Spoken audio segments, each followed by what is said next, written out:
Estamos examinando o livro Deuteronômio, alguns capítulos que se destacam. Hoje nós vamos ver algumas passagens do capítulo 5.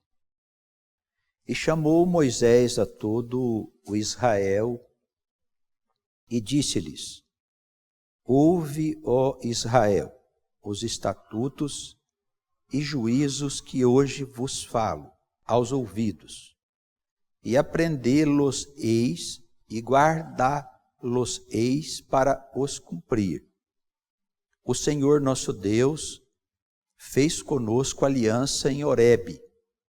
Não com nossos pais fez o Senhor esta aliança, mas conosco, todos os que hoje aqui estamos vivos.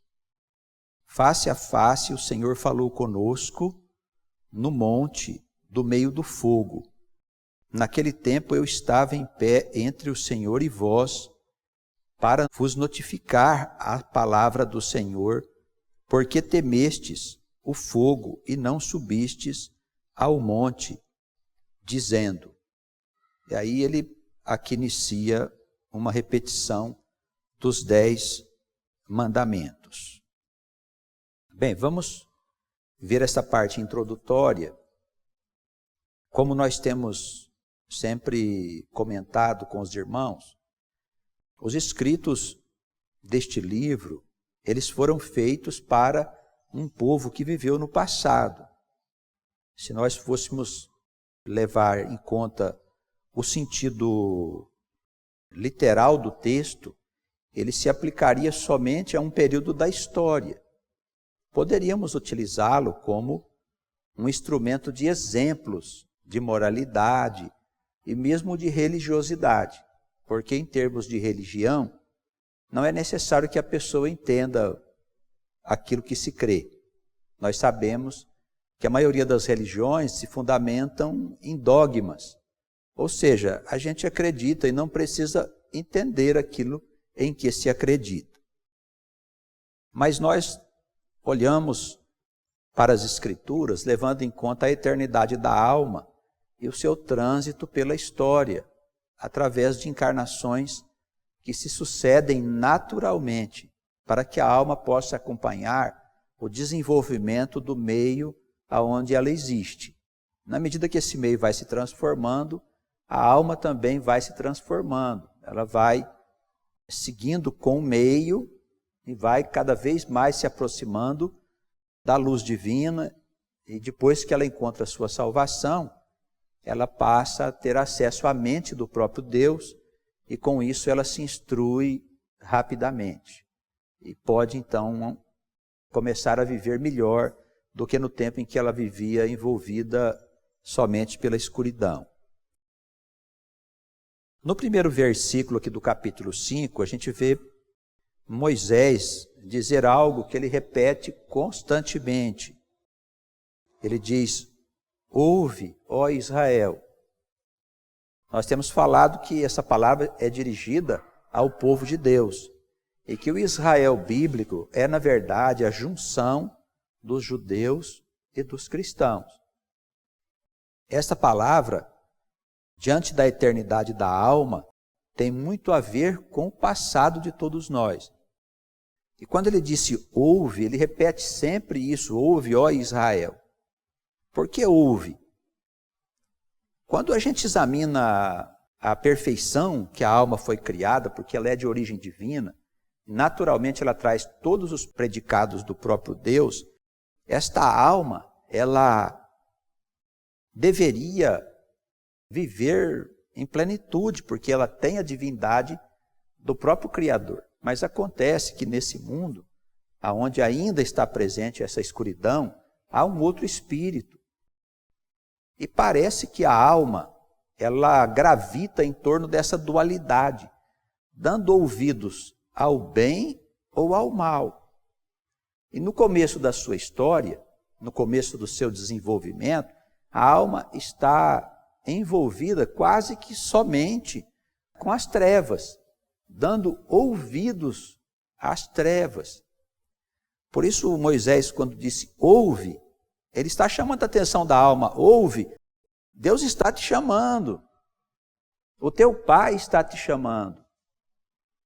O seu pai quer falar com você. Para te falar do quê? Das coisas santas, das coisas que vão trazer para você sabedoria, conhecimento, felicidade, a tua eternidade perdida, que é aquilo que se chama de imortalidade. A alma é por natureza imortal, porque ela nasceu do próprio Deus. Ela traz consigo essa imortalidade. É preciso assim ouvir. Não adianta nada a gente ouvir o espírito do mundo. O que percebemos?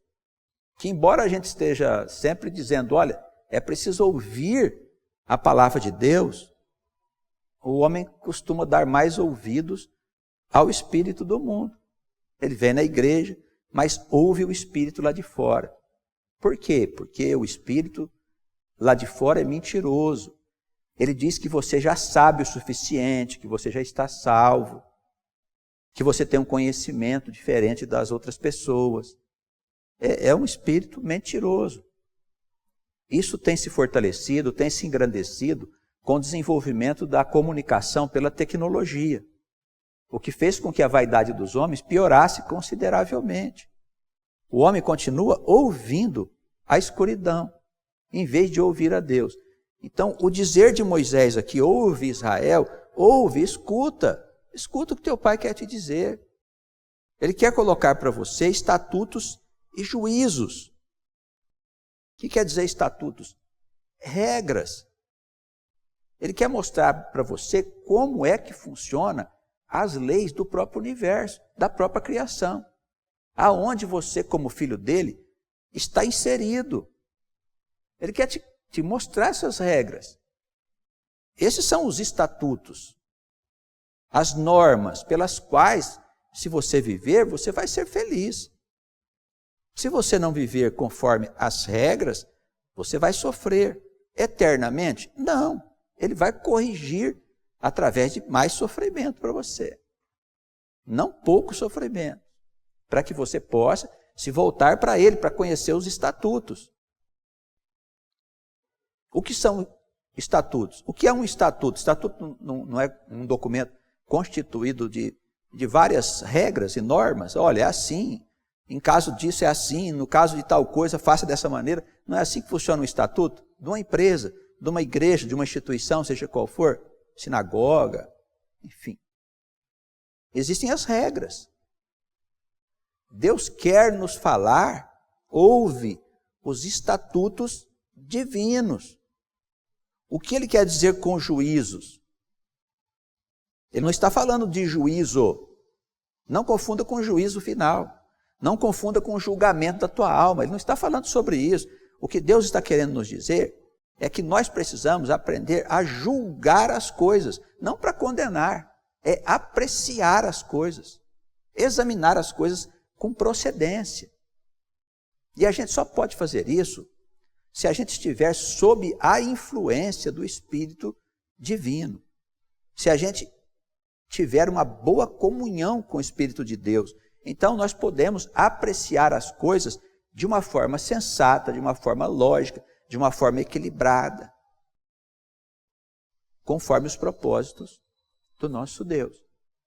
Agora, se eu tenho sintonia com o mundo, eu venho à igreja, eu venho à comunidade, mas eu vivo enrolado com o mundo.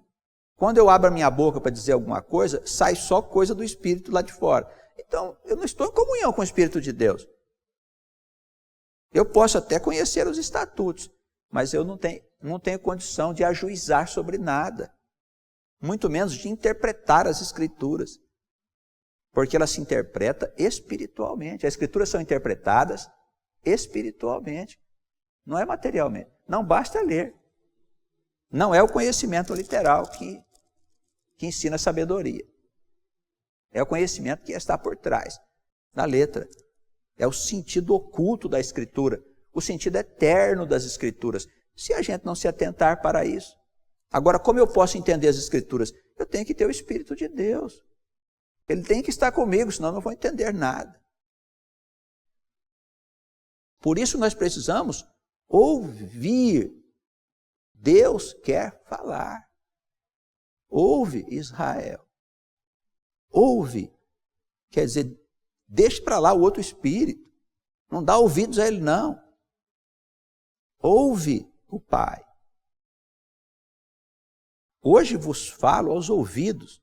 Moisés dizendo ao povo, de perto. Importante ressaltarmos aqui a proximidade de Moisés com o povo. Assim devem ser os homens de Deus, nós que temos uma tarefa a desempenhar, os ministros e ministras do Senhor, porque as tarefas são distribuídas a todos nós. Nada deve nos engrandecer, nada deve nos fazer pensar que somos diferentes das demais pessoas. Ao contrário, nós somos igualados pelo pecado, pelas imperfeições. O apóstolo Paulo dizia, o que marca a nossa igualdade é o pecado, para que ninguém se glorie diante de Deus. Nesse estado atual que nós nos encontramos, se houver algum puro, algum santo, algum maravilhoso, logo nós vamos ficar longe daqueles que precisam da palavra. Isso não é segundo as Escrituras. Há uma proximidade. Moisés dizia, olha, vos falo aos ouvidos, para que vocês possam aprender. Aprender. Não é possível estudar as Escrituras religiosamente, porque quando nós estudamos no ponto de vista da religião, nós não estamos aprendendo nada. As Escrituras, elas são um sistema inteligente de ideias, lógico e sequencial. Algumas pessoas dizem, mas tem alguns livros que não foram colocados. Uns deveriam estar num lugar antes do outro. O que temos é o que o Espírito nos deu. O que temos é o que o Espírito nos deu. É um sistema inteligente, que vai de Gênesis ao Apocalipse. Lógico. Se os preconceitos religiosos não atrapalharem, nós podemos entender perfeitamente as Escrituras. O problema são os preconceitos religiosos. O judaísmo não aceita o cristianismo e os cristãos não aceitam a doutrina praticada pelos judeus. Estão separados. Aqui por uma página em branco, né? Deveriam estar juntos, porque essa é uma só mensagem, é um só ensinamento, uma só história. História de quem? Do nosso povo. Então nós precisamos aprender sobre essas coisas. Você só aprende quando as coisas são lógicas, quando as coisas são exatas. Não existe uma coisa que é fora do contexto. Não entendo. É muito difícil. Não entendo o dilúvio. Eu também não entendo o dilúvio. Mas não se segue que não tem uma explicação. Que tal eu reconhecer que eu não entendo o dilúvio? Eu vou falar sobre o que eu penso. Tudo bem, pode falar. Nós estamos aqui em 50, 60 pessoas estudando. Deve sair umas 50 interpretações do dilúvio por aí. Eu acho isso, eu acho aquilo, tal. Opiniões nossas. Nós estamos dando, pode ser. Mas se nós não entendemos uma coisa, sigamos. Não se segue que tem aqui alguma coisa que esteja fora do contexto. Não, isso aqui está errado. Não, é você que não entende. Você não entende. O sistema é lógico, apresenta uma sequência, e com inteligência você vai aprender. Por isso, ele diz aqui, eu estou falando de pertinho com você, para você poder aprender, para você guardar no seu coração. É para guardar o ensinamento no seu coração. Não é para jogar fora. Outros só têm contato com o ensinamento quando estão aqui na igreja, né, na comunidade. Aí abre a escritura, lê e tal. Depois guarda, não olha mais. É só na outra semana. Isso aqui é para ser consumido todos os dias. É para ser consumido todos os dias. Isso aqui é alimento para a alma. A comida da alma é a mensagem de Deus. Isso não é mensagem de otimismo. Eu estava conversando com o irmão semana passada sobre a natureza da mensagem de Deus. É claro que ela é uma mensagem que desagrada a nós. Mensagem dura, pesada, desagradável. Por quê? Porque a gente está mergulhado no mundo dos prazeres, dos gozos, do conforto, da indiferença, do não fazer nada para ninguém, do individualismo. Nós estamos mergulhados nisso. A palavra de Deus arrebenta com tudo isso. Ela acaba com nossas vaidades. E pior que ela nem te pergunta se você quer saber ou se você não quer saber, ela simplesmente é anunciada. Problema teu se você não escutar. Então a alma fica em desconforto. Por isso eu preciso entender a Escritura e conviver com ela para entender o bem que ela pode me fazer. Não o bem terreno, também, mas o bem espiritual, o bem eterno. É um estado de espírito que se estabelece em mim. Ah, pastor, e ciência, filosofia, conhecimento, a multidão de livros, blá. Se você não receber a tua eternidade, se você não for batizado pelo Espírito, se você não for tocado pelo Espírito, se a sua mente não entrar em contato com a mente de Deus, todo o conhecimento do mundo não serve para nada. Seja ele filosófico, científico, seja o que for. Não serve para nada. A alma não sabe o que faz com o conhecimento. Ela se enrola. Se enrola em si mesmo. Só faz bobagem.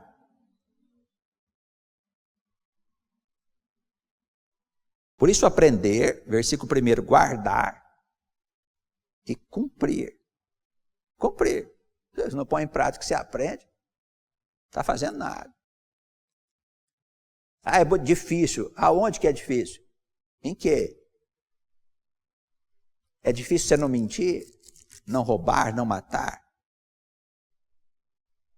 É difícil você dar um copo d'água para quem tem sede? Um pedaço de pão para quem tem fome? É difícil? Que dificuldade é nisso, irmão?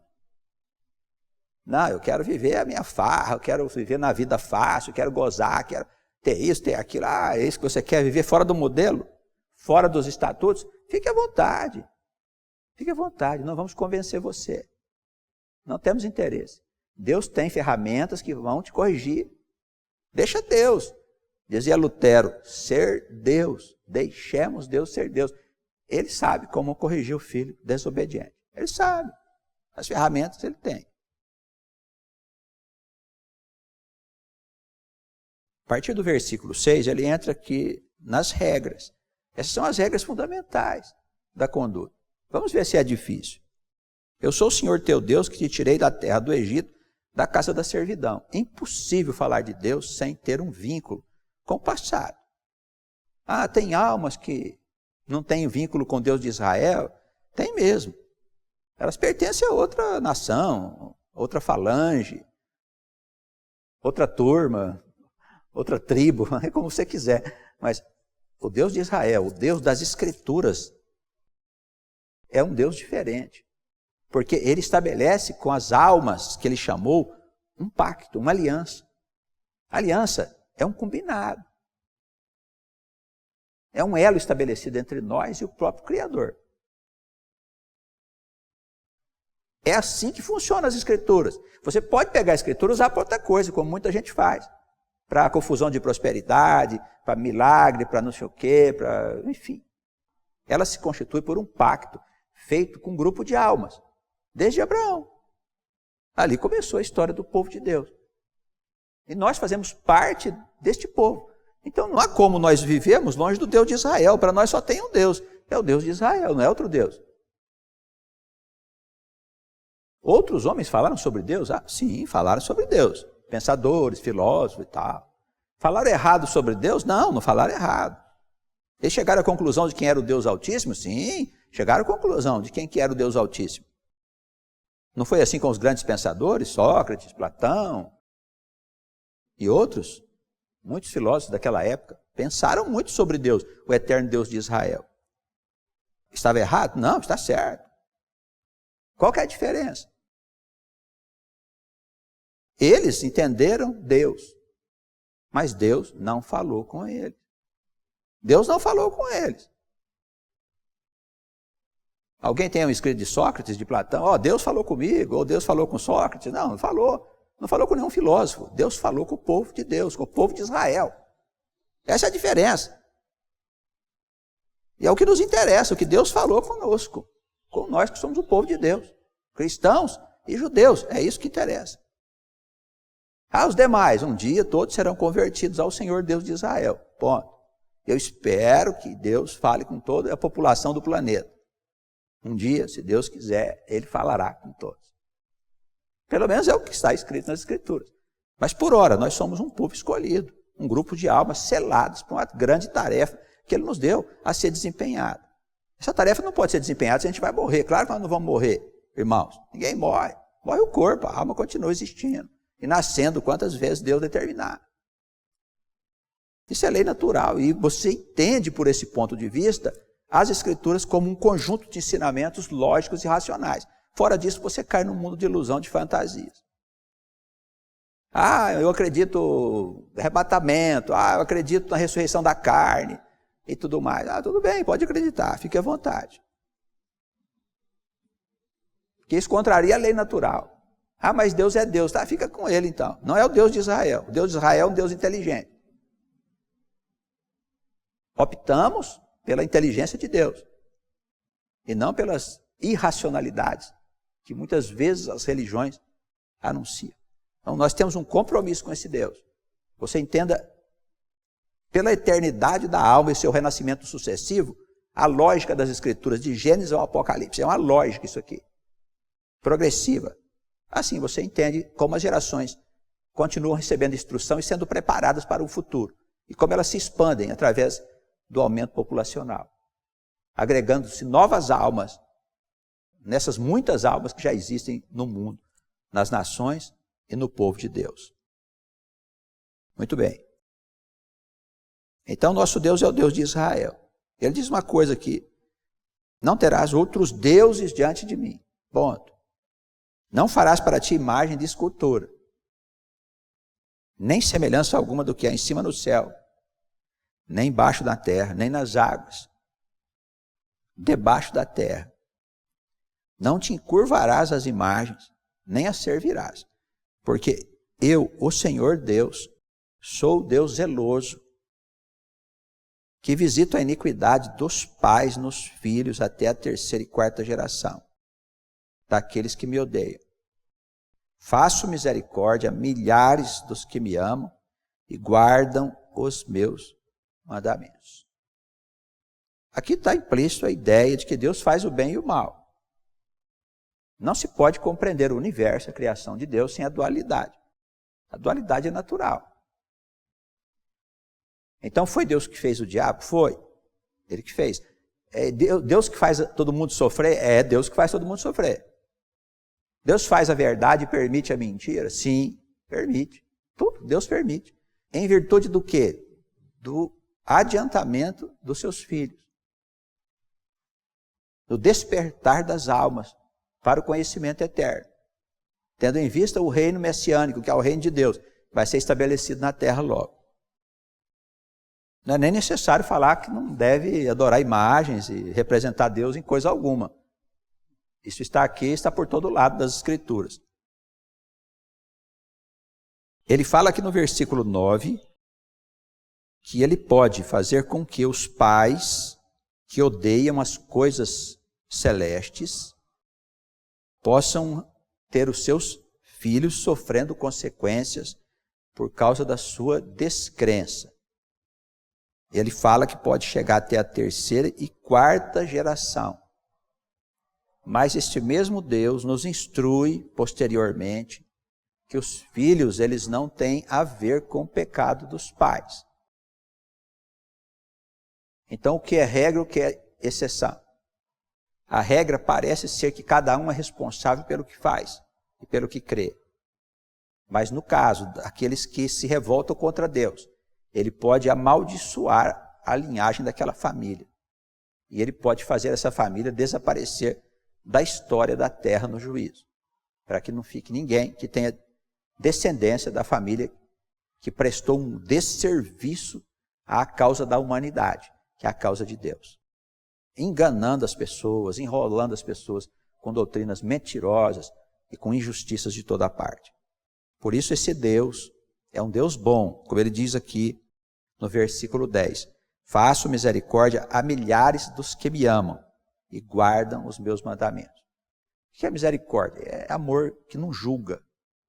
É quando ele age a seu favor sem perguntar pelos seus pecados. Isso é amor misericordioso.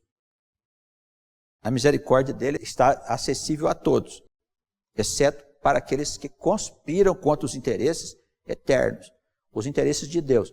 Quais são os interesses de Deus? O reino.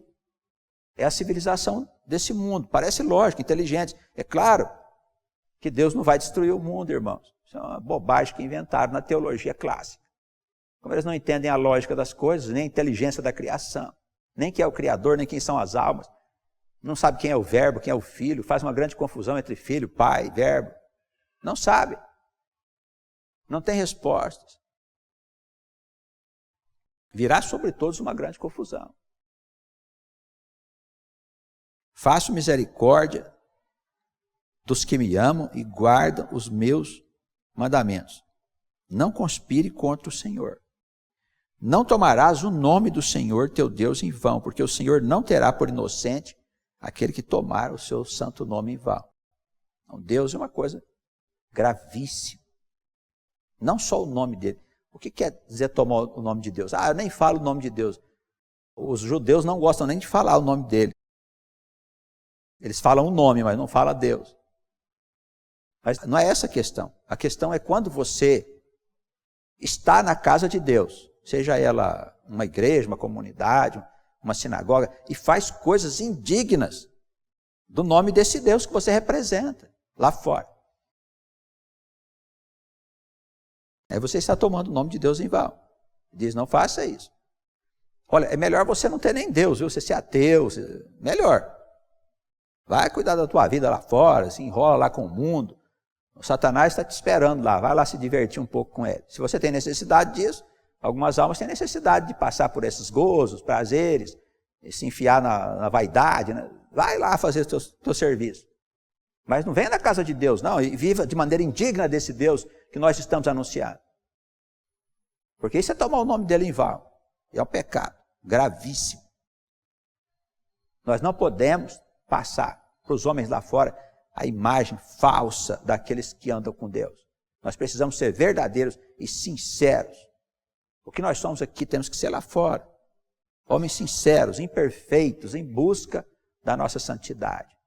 Em constante busca da nossa santidade. Esse é o dinamismo da vida, da nossa existência.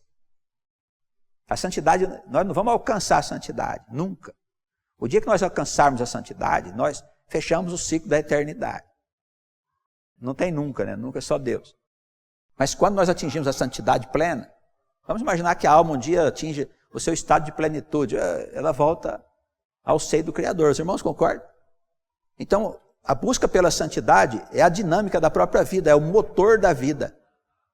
Que pela fé e pela esperança, a esperança daquilo que está vindo, é o motor que faz a gente seguir em frente, dando cumprimento aos propósitos do Criador.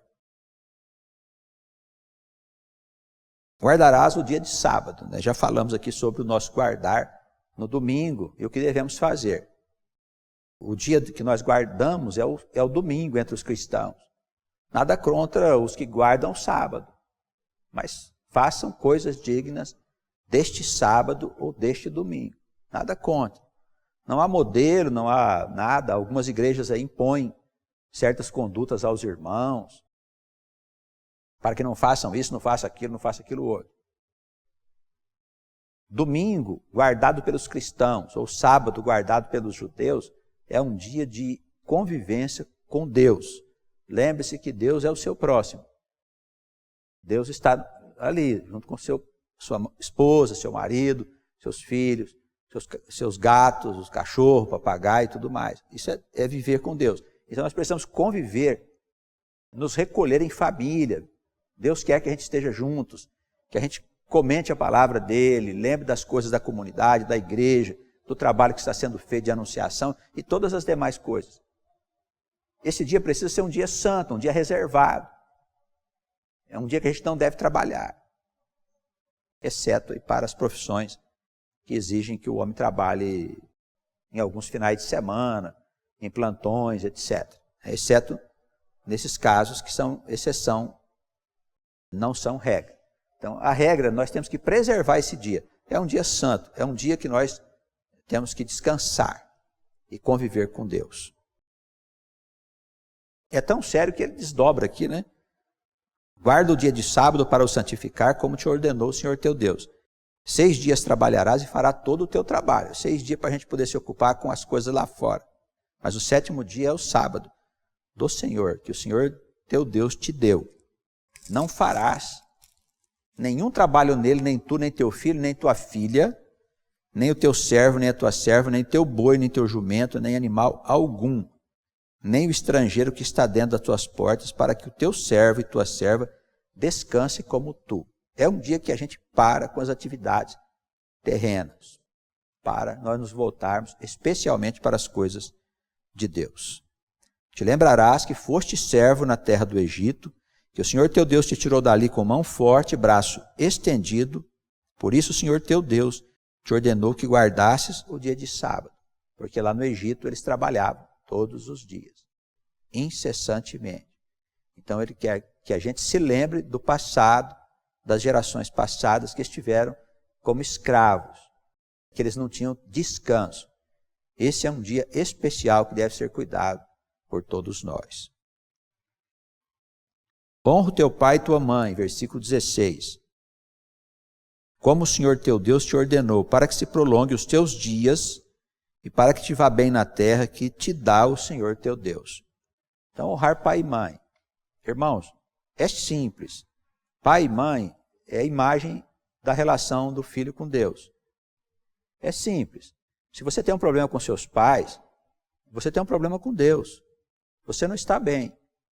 Porque a imagem de Deus está abalada por uma desavença, por um juízo que você fez dos seus pais. Esse mandamento, ele não diz que você tem que julgar teu pai. Ah, meu pai foi um homem violento. Ele não fala para você dizer, vou ficar longe do meu pai porque eu não gosto dele, ele fez muitas maldades, mas é seu pai. O mandamento não fala sobre juízo. Então nós precisamos ter uma boa relação com os nossos pais, porque isso é a base da vida e é real. Muitos problemas que as pessoas têm, de angústias, aflições, de depressão, crises de pânico e tudo mais, podem ser encontradas nessas relações inadequadas, doentias com os pais. É necessário termos uma boa relação com nossos pais, para que a gente possa ir bem. Isso é lei da criação. Da criação.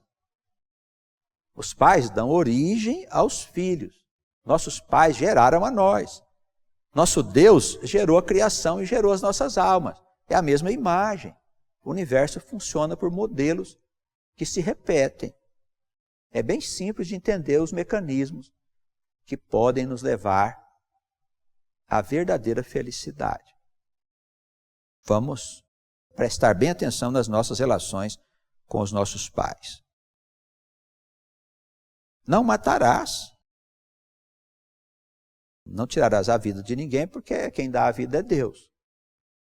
Deus é que gera a vida. E esse não matarás em várias circunstâncias. Há casos de exceção, em tempos onde houve muita guerra, em períodos em que havia uma grande selvageria no mundo, em que a morte de indivíduos não era visto como é vista nos nossos dias. Então há que se levar em consideração o tempo e as regiões do planeta. Às vezes, mesmo na nossa época, existem regiões do planeta onde a morte é necessária, por conflitos que estão estabelecidos ali, por selvageria, por ignorância dos povos. E Deus vê tudo isso com olhos de misericórdia. Mas o juízo é mais intenso para aqueles que são mais esclarecidos. Muito será pedido àqueles a quem muito foi dado. E quando a gente recebe a Jesus, as coisas mudam de figura para nós. Então, recebemos com Ele a eternidade da vida que nós perdemos no processo criativo. E com Ele, então, a morte para nós é diferente. Então, temos que ter uma observação mais cuidadosa das situações de morte. Aplica-se também ao suicídio. Não se deve ser a favor do suicídio em nenhuma circunstância. Embora seja compreensível que algumas pessoas percam seu juízo e podem, às vezes, cometer este ato. Como a alma não fica para sempre no inferno, há que se entender que um dia ela vai ser corrigida nesse equívoco que ela cometeu. mas não é uma coisa desejável e nem deve se estabelecer uma normalidade. Alguns países do nosso mundo defendem o suicídio assistido. O sujeito está velhinho lá, não quero viver mais, não sou mais útil, vou lá nesse país, quando o velhinho tem dinheiro, vai para lá e se mata lá sob os cuidados dos médicos. É claro que isso, no ponto de vista de Deus, é um crime. E serão responsabilizados, tanto aquele que tirou a sua própria vida, quanto quem consentiu com tais coisas. Não só quem consentiu, mas também a sociedade que aprovou estas leis. Serão responsabilizados por Deus. Tá bem? Outra questão, aborto. Dias atrás houve uma conversa dos nossos jovens sobre aborto e havia alguns jovens aí a favor do aborto, etc. Precisa ter cuidado com isso, viu, irmãos? Os pais devem conversar com seus filhos sobre essa questão. Aborto é crime. Existe exceção? Sim, como há em todas as situações. Há um caso estupro, agressividade, etc. e tal. Há casos que se permite o aborto e a lei mesmo, ela permite o aborto no caso do perigo da vida da mãe, né? Ou quando a criança vai nascer sem cérebro. Aí é feito uma exceção pela lei. Mas, no ponto de vista de Deus, também a misericórdia cobre essas situações. É claro que a vida interrompida é uma alma que já estava se preparando para vir ao mundo, cumprir uma tarefa que Deus iria dar. Então, o aborto nunca é uma coisa bem vista por quem tem esclarecimento. Então, temos que ter cuidado que hoje essa história de feminismo que a sociedade inventou, que a mulher é dona do corpo, faz o que quer. A mulher não é dona de nada, nós não somos donos de coisa alguma. Nós não respiramos por nós mesmos. Quer fazer um teste? Fecha o nariz aí, vamos ver. Para a sua respiração. Vamos ver se você vive. Você não é dono do seu corpo?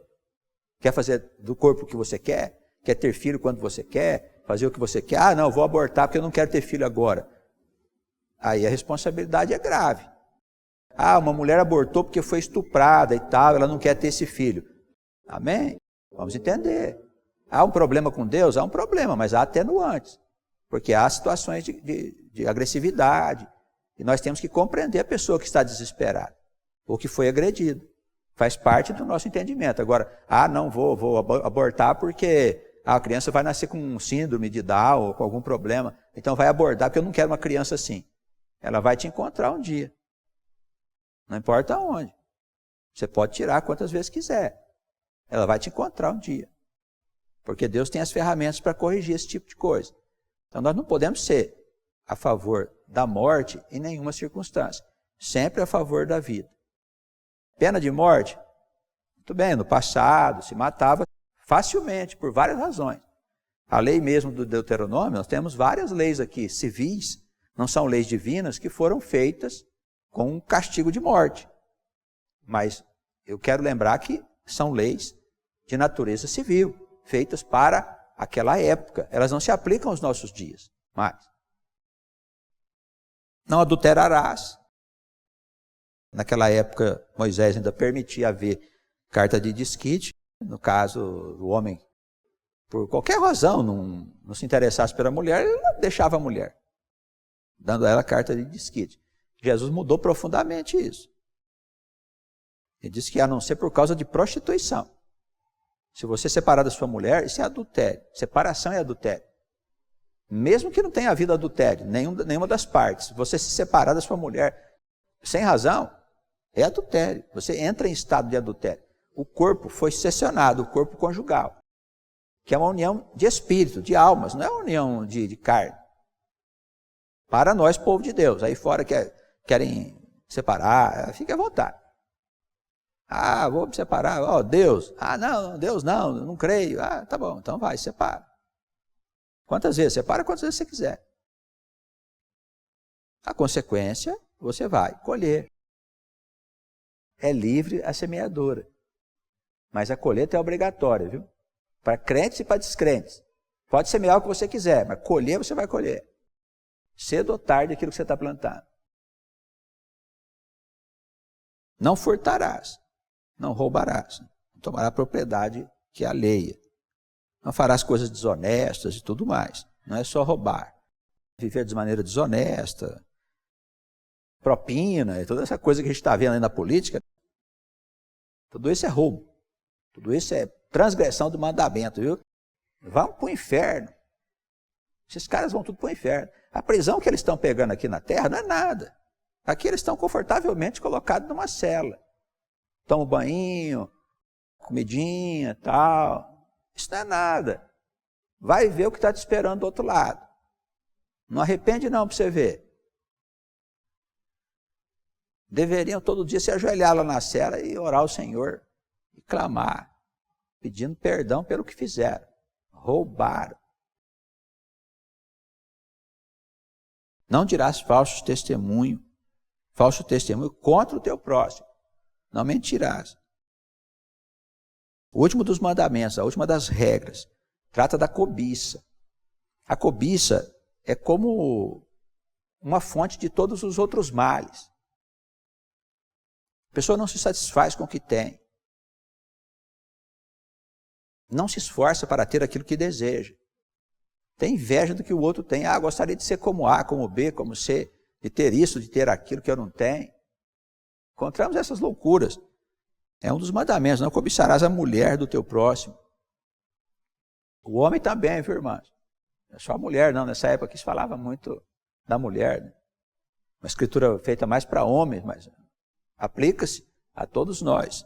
Então não cobiçarás a mulher do teu próximo, nem o homem do teu próximo, ou da próxima. E não desejarás a casa do teu próximo, nem o seu campo, o seu servo, a sua serva, o seu boi, o seu jumento, nem coisa alguma do teu próximo. Então o problema é a cobiça. Não é só desejar a mulher do próximo, não. É a cobiça, você querer uma coisa que não é sua, não é de sua propriedade. Isso gera outros males.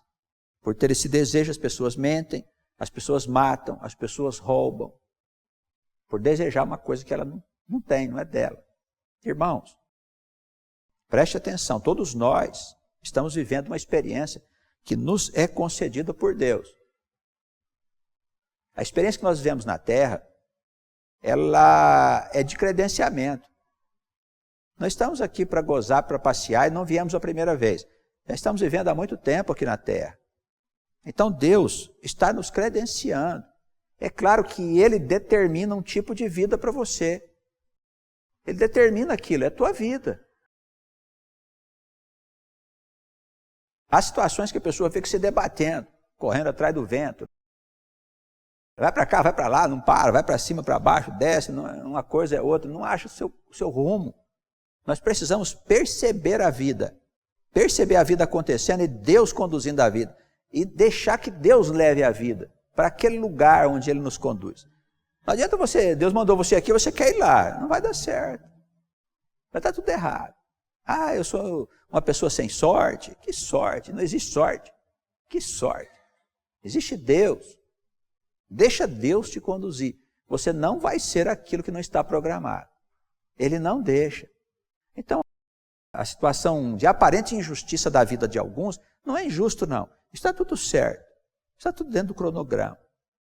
Então, olha, meu irmão, relaxe. E aceita a sua vida na companhia daqueles que foram colocados do seu lado e segue, fazendo o melhor que você puder. Confiando em Deus, Ele fará o melhor para a sua presente vida. Nós vamos ter muitas outras vidas no futuro. Tá bem? Deixemos Deus conduzir a vida. A vida é como um rio. Deixe o rio correr, não atrapalhe o fluxo do rio. Deixe o rio seguir. Deus abençoará assim. Que Ele esteja conosco, nos ajudando a compreender o melhor que for possível, que estiver ao nosso alcance, estas escrituras que nos traz o princípio da sabedoria eterna. Jesus nos guarde no seu amor, na sua misericórdia. Amém.